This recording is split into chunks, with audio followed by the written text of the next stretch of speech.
국가 권력에 대한 뭐 당원이든 또는 뭐 비당원이든 그들은 국가 공무원이 아닙니다. 그렇기 때문에 그들은 그런 국가 기관원이 아니고 시민이라고 볼 수 있거든요. 그래서 그 부분에 대해서는 여전히 그 사람들의 행동에 대해서는 불법 행위는 찾을 수가 없습니다. 다만 도덕적 윤리적으로 문제 삼으신다면 뭐 충분히 인정하고, 저는 전혀 정쟁에 뛰어들 생각도 없고 민주당 편도 아니고 새누리당 편도 아닙니다. 불법 행위했다면 다 처벌받아야 되는 생각을 하고요.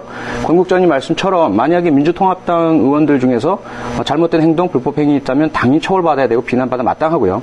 말씀하신 내용이 사실이라면 저는 정확하게 현장에 있지 않았기 때문에 그들의 행위가 어느 정도의 어떤 위력가시였는지 모르겠지만 정말로 위력가시였고 비도덕적이었다면 혼나야 되죠. 그리고 잘못됐습니다. 그리고 또 하나 말씀하신 것처럼 불법적으로 그 해당 그 사람의 공무원이든 아니든 간에 그 사람의 거주지를 밝히고 그 사람의 신원을 노출시켰다면 그건 잘못된 행동입니다. 그건 그리고 아마 그 법적 고발이 뒤따를 거로 생각을 하고요. 그건 충분합니다. 다만 제가 말씀드리고 싶은 것은 민주통합당 의원이든 또 누구든 어떤 뭐 조국 교수든 공주영 작가든 그 사람들이 한 행동은 비난받을 것은 비난받아야 되고요. 처벌받을 것은 처벌받아야 된다. 다만 이 사건의 본질을 우리가 그것 때문에 호도시키지 말자. 이 사건의 본질은 무엇일까? 아직까지 밝혀지지 않았습니다. 하지만 의혹은 뭐냐면 국가 최정의 정보기관인 국가정보원이 실제로 소속 직원을 통해서 업무의 일환으로 한 당, 한 후보를 위해서 불법적인 선거운동을 하고 그것이 뭐 선거운동에 들어간지 모르겠지만 댓글을 조작하고 하는 등을 통해서 여론 조작을 하고 그래서 상대방 후보의 낙선을 유도하는 그런 결코 있어서는 안 될 국가 권력이 개입된 부정선거에 대한 의혹이다. 이 본질은 어떤 다른 것으로도 호도돼서는 안 된다. 그래서 다른 부분들은 민주통합당 의원 잘못한 거 있으면 처벌하십시오. 저는 얼마든지 환영이고요. 비난할 거리 주시면 비난하겠습니다. 예. 좀 사과를 해주세요. 사실관계를 오도하십니다. 이것저것을 합쳐가지고 짜집기라고 하죠. 제가 말씀드린 건 정확하게요. 아마 리플레이 해보시기 바랍니다. 그 부분에 있어서 국정원 직원이 자신의 오빠와 부모를 부른 것, 그것은 만천하에 전혀 어떤 세계에 제대로 된 국가의 정보 요원도 하지 않을 그런 잘못된 행동을 했다라고 비난을 했고요. 새누리당에 대해서 제가 말씀드린 것은 뭐냐면 이미 확인된 윤종훈 전 목사, 교회 목사로 있다가 그만두셨더라고요. 그래서 전 목사인데 공식적으로 새누리당이죠. 죄송합니다. 새누리당의 SNS 단장, 전략단장, 이 사람이 운영하는 불법 선거 사무실이 선거관리위원회에서 적발당했습니다. 7명의 직원을 고용했었고요. 그러한 행동들이 결과적으로 새누리당이 불법 선거운동을 자행한 당이다라고 제가 말씀드렸지, 그 여직원이 부모를 부르고 오빠를 부른 것을 새누리당 때문이라고 말한 적은 없습니다. 아니요. 사실은 분명하고요. 이거 읽어보세요. 네, 일단 아까 질문에 대한 답을 제가 안 드렸기 때문에 네. 제가 뭐 특정 후보를 지지하는 것 아니냐 이런 말씀 주셨습니다. 저는 단 한 번도 이제까지 제 지지 후보를 밝힌 적이 없습니다. 저는 언제나 공식적으로는 아직 저는 투표할 대상을 정하지 않았습니다. 도와주십시오. 제가 아시겠지만 그 김영삼 전 대통령께도 좀 국민들께 한번 해안을 주십시오라는 요청 드리면서 저는 후보를 결정하지 못했습니다. 도와주십시오. 이렇게 말씀드렸어요. 한 번도 저는 제가 지지하는 후보를 밝힌 적이 없고요. 그런데 권현정 단장님께서 제가 특정 후보를 지지하는 것처럼 말씀하셨다면 아마 뭐 저를 혹시 좋아하는 분들은 권 단장님 덕분에 아마 선택하는데 상당한 좀 도움을 얻으셨을 것 같아요. 그래서 거기에 대해서 뭐 제가 뭐 감사드릴 건 없지만 뭐 다른 분들께 아마 인사를 받으실 것 같고요. 그럼 제 정체성에 대해서 좀 도움을 드리기 위해서 저는 공개 약속을 드리겠습니다. 저는 혹시라도 제가 한 어떠한 행동이나 이런 것들 때문에 정권 교체에 조금이라도 도움이 돼서 정권이 교체된다면 향후 5년간 어떠한 선출직이든 임명직이든 공직을 맡지 않겠습니다. 그리고 이제까지 저는 어떤 당과도 어떤 공식적인 관계를 맺어본 적이 없고요. 앞으로 5년간 절대로 어떤 당과 어떤 공식적인 관계도 맺지 않을 것입니다. 그리고 사적으로 말씀드리자면 제가 사직서를 제출하고 많은 분들이 이제 위로 격려 이런 걸 주셨는데 저한테 위로 격려 메시지를 주신 의원, 국회의원분들 중에 새누리당 의원들이 가장 많으셨어요. 민주통합당 의원들은 딱 2분 계셨습니다. 그렇기 때문에 제 개인적으로는 이제까지 모든 활동을 통해서 아마 아실 겁니다. 저희에 대해 조사를 해보셨으니까 새누리당에 강의하러 간 적이 더 많았고 새누리당 간담회에 참석한 횟수가 더 많았고 새누리당 초청, 공청회에 가서 발표하고 사회 본 적이 훨씬 더 많았습니다. 그건 뭐 분명히 알아주시기 바라고요. 제가 그렇기 때문에 저의 순수성에 대해서 혹시라도 뭐 의심들을 하실까봐 좀 뭐 공천받으려고 그런 거 아니냐 아니냐. 그래서 뭐 어떤 뭐 도움 받으려고 하는 거 아니냐. 그래서 그런 부분들을 불쑥시키기 위해서 다시 한번 공식적으로 약속드리지만 앞으로 5년간 어떠한 공직도 저는 낳지 않을 것입니다. 그래서 뭐 이후에도 저에 대해서 정체성을 의심하시는 그건 여러분의 자유이기 때문에 저는 아무런 뭐 말씀드릴 건 없고요. 네. 질문 주신 내용에 대해서 말씀드리자면 일단 어제 말씀드린 것처럼 실제로 발표한 거 아까 말씀하셨듯이 한화 김승현 회장 2007년 4월 29일 날 그리고 30일 날 사실은 중간 수사 결과 발표가 있었는데 그것은 오후 4시에 있었고요. 11시라는 건 사실은 아침 10시에 11시 하겠습니다라고 하고 사실은 오후 4시에 했거든요. 근데 제가 인정했습니다. 왜냐하면 제가 뭐 인정할 건 인정해야 되니까. 그 당시에는 내용이 많았어요. 실제로 그동안 수사한 결과가 이러이러한 것도 있었고 김승현 회장의 폭행에 대한 입증이 이루어졌고 피해자 주장 중에 이런 건 잘못됐고. 그런데 이번에는 내용이 전혀 없었단 말이에요. 그런데 그 내용을 갖추려면 어떻게 할까? 말씀하신 것처럼 하드에서 발견된 40여 개의 아이디 그리고 로그인 기록 1000여 개 이런 것들이 실제로 그 포탈이나 SNS에서 무엇이 남겨졌는가 이걸 확인해야 사실은 댓글 알바인지 아닌지가 나오거든요. 근데 그걸 안 했단 말이에요. 안 했으면 또는 못 했으면 발표할 게 없는 거거든요. 그럼 발표를 안 해야죠. 그렇기 때문에 제가 이건 일단 안 하고 못 하고를 떠나서 할 수 없는 상황에서 해서는 안 될 중간 결과 발표를 한 것이다. 그렇게 말씀드린 겁니다. 지금 말씀해 주신 데서 좀 답을 드리려면 일단 우리 새누리당 박근혜 후보께서 하신 공약을 볼 필요가 있습니다. 4대 사회악을 근절하겠다. 그 중에 하나가 뭐냐면 가정폭력이거든요. 가정폭력 근절은 어떻게 해야 될까요? 신고를 받고 현장에 가면 그 가해자가 문을 열어주지 않아도 경찰이 문을 부수고라도 들어가서 피해자를 구조하고 폭력 행위를 중단시켜야 근절이 됩니다. 그때 어떻게 할까요? 영장을 받아서 할까요? 영장 받으려면 검사한테 이 사안을 소명해서 영장을 판사에게 청구해 주십시오라고 해야 되거든요. 그때 뭘 가지고 갈까요? 이웃집 사람이 신고했습니다. 그러면 실제로 가정폭력이 있었는지를 이웃집 사람 보고 입증해 주십시오라고 할 겁니까? 그래야만 가서 영장 청구할까요? 아니면 영장 청구하는 동안 피해가 더 심해지니까 영장 청구할 시간이 없으니까 경찰상 즉시강제라는 그런 법원 칙을 따라서 바로 들어가서 폭력행위를 중단시켜야 할까요? 이 사건이 똑같은 상황입니다. 비록 폭력은 아니겠지만 폭력만큼이나 그렇죠? 중대한 국가의 대통령을 뽑는 대통령 선거에 국가정보원이라는 국가 최정의 정보기관이 개입했다는 의혹이 있는 사건이에요. 이게 시간이 흐르면 국가정보원이라는 전문성, 기술 이런 것들이 사용돼서 증거가 인멸될지도 모르는 상황입니다. 그런데 안에 있는 사람은 문을 열어주지 않아요. 이때 가정폭력 근절을 외치는 박근혜 후보와 새누리당의 입장이라면 어떻게 하라고 할까요? 분명히 아마 문을 부수고라도 들어가서 진실을 발견해라라고 할 겁니다. 그런데 하지 않았어요. 그리고 나서 오히려 그러한 의혹을 받는 용의와 혐의점을 받는 사람을 옹호하고 계십니다. 그런 부분들을 저는 도저히 참을 수 없었기 때문에 직을 던지고 나와서 말씀을 드리는 거예요. 문 부수고 들어갑니까? 제가 문을 열어주죠. 그걸 용인합니까? 제가 문을 열어주죠. 아니, 저는 숨길 게 없기 때문에 들어오시라고 합니다. 경찰관이라면. 그 직원도 처음에는 열어줬잖아요. 두 번째라도 열어줍니다. 세 번째라도 열어줍니다. 두 번째는요. 경찰 걱정해서 너무 감사드리고요. 일단 저는 어제 토론 이후에 일선 경찰관들, 고위 간부들 말고요. 일선 경찰관들로부터 수도 없는 감사 또는 격려, 응원 메시지를 받았다는 사실을 먼저 알려드립니다. 그 다음에 즉시강제 말씀에 나오셨으니까 설명을 드릴게요. 즉시강제라는 게 뭐냐면 처음에 이제 행정상 즉시강제입니다. 설명하신 것은 일부를 설명해 주셨는데 행정 목적 달성을 위해서 영장을 받을 여유가 없고 그리고 긴급하고 증거인멸 우려가 있을 때 해야 하는데 그 할 때에도 그 즉시강제를 통해서 달성할 수 있는 가치가 그로 인해서 침해될 수 있는 이익보다 커야 됩니다. 그러면서도 즉시강제를 하면서 상대방의 어떤 권리 침해가 너무 커서는 안 된다. 이것이 이제 즉시강제의 이론이고요. 법적으로 본다면 우리 헌법에 제37조 2항이 있습니다. 우리는 자유민주 국가이기 때문에 한 사람의 인권, 천부 인권을 소중히 여깁니다. 그래서 국가 공권력이 함부로 침해하지 못하게 하는데 37조 2항에서 국가 공권력의 개인 권리 침해를 허용하고 있어요. 어떨 때 공공의 안전, 범죄 예방, 생명의 보호 등을 위해서 두 번째로는 법률에 근거 있을 때 그리고 세 번째는 그렇게 하면서도 그 사람의 권리의 본질은 침해하지 않도록 이것이 이제 즉시강제의 기준이고요. 헌법상 기준. 그 아래서 그럼 법률의 근거가 무엇이 있을까 찾아보면 일단 이 사건에 적용되는 것은 첫째로 국가정보원법 위반입니다. 둘째로 공직선거법 위반입니다.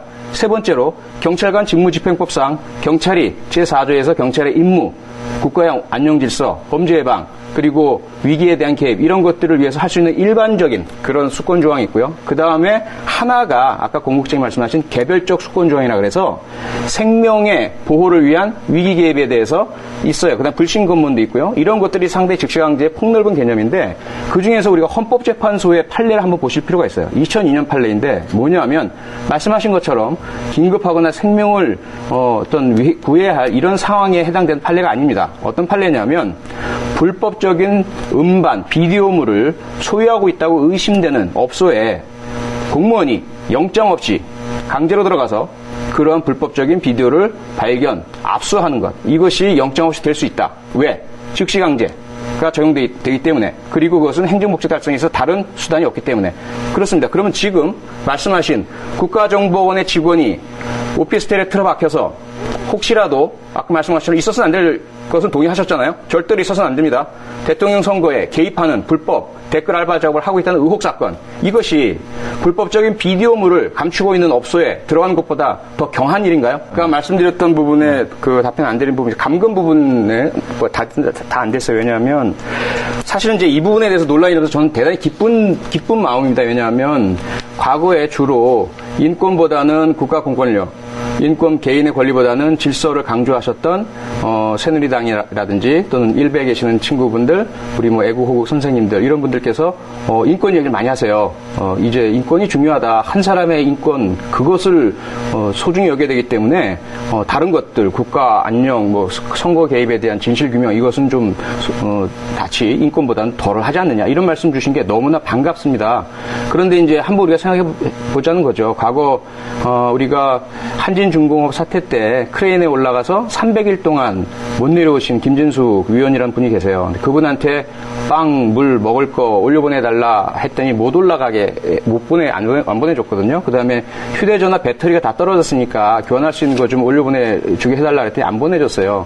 그건 뭐 사실상 지금 말씀하신 국정원녀가 자신의 오피스텔 안온한 곳에서 자기 안에 서 있는 것보다 훨씬 더 험하고 힘들고 기간도 길었죠. 그건 뭐 더 심한 감금이었는데 그 당시에 혹시 우리 권 국장님이나 새누리당 어떤 분이든 거기에 대해서 인권 침해라고 말씀하신 적 있으신가요? 그래서 있으신가요? 본인이 잠근 건 잠금이고요. 타인이 못 나오게 하는 건 감금이죠.